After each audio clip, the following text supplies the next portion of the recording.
This is an article that came out March 21st, 2018. Opioid epidemic leads to new threat, Hep C infection and deaths. And this is a story that came out on CNBC, calling it a hidden epidemic. County health officials are lauding a new strategy by Governor Andrew Cuomo to increase screening and treatment for the hepatitis C virus. Cuomo last week announced new strategies to eliminate Hep C, piggybacking on a previous effort to tackle HIV in New York. The new efforts aim to stop the spreading of the Hep C virus by increasing access to medication that can cure the disease and by expanding programs to connect New Yorkers in high-risk community with wraparound services for prevention, screening, and treatment. Dr. Gail Burston, Erie County Health Commissioner, said many people don't recognize Hep C has made a major comeback and just how deadly it can be. The Hep C problem is the most deadly disease in the United States, causing more deaths than HIV. And because it caused permanent liver damage and cirrhosis, it also the number one cause of liver cancer, she said. However, if it's diagnosed early, Hep C can be treated on an outpatient basis. Burston also serves on Cuomo's AIDS task force, which has also a goal of eliminating HIV in New York by 2020. Last year, there were 573 confirmed cases of chronic and acute Hep C infection across New York.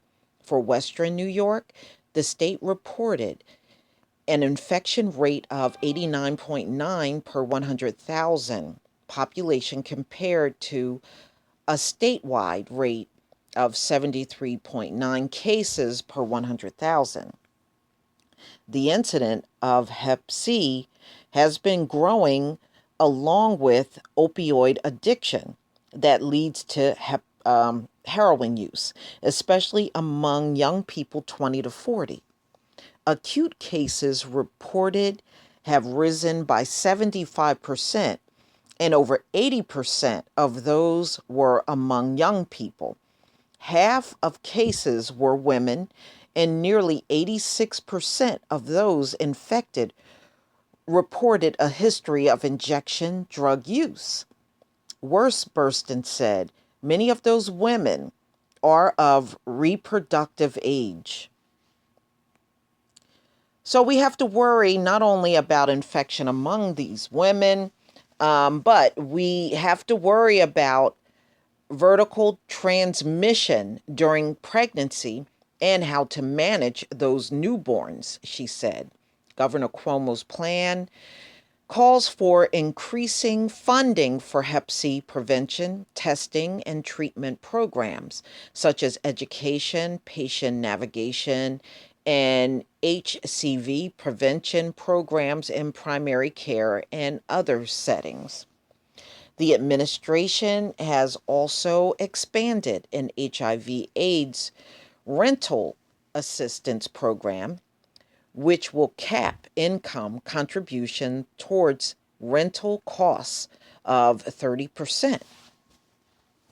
It also helped with Hep C, since 1 in 5 people with HIV are co-infected with Hep C.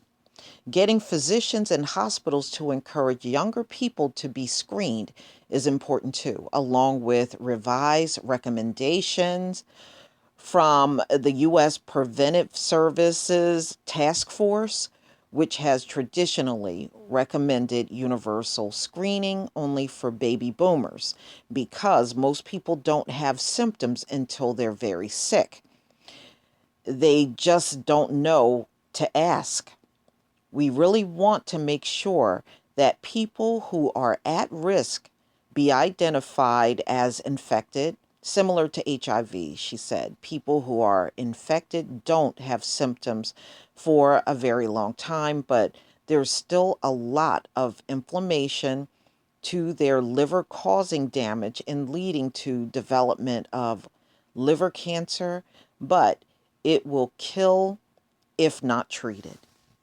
So there you go. There is an increased amount of hepatitis C infection and deaths in New York. And the thing is, drug addiction is always going to lead to other things. So now with the opioid plague, HIV is rising in rural areas around this country.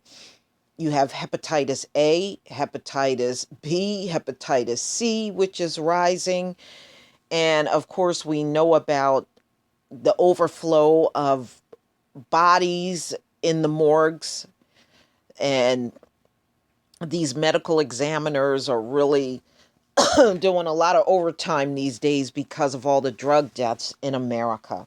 So, am I surprised about the hepatitis C infection that's going on in New York? No, it's one of many things that are stemming from drug addiction. So, no one should really be surprised. Please tell me what you think, ladies and gentlemen. Please leave your comment and subscribe. Don't forget to hit on the notification bell twice and join me on Black Spot TV and blackjunction.com. Peace, family.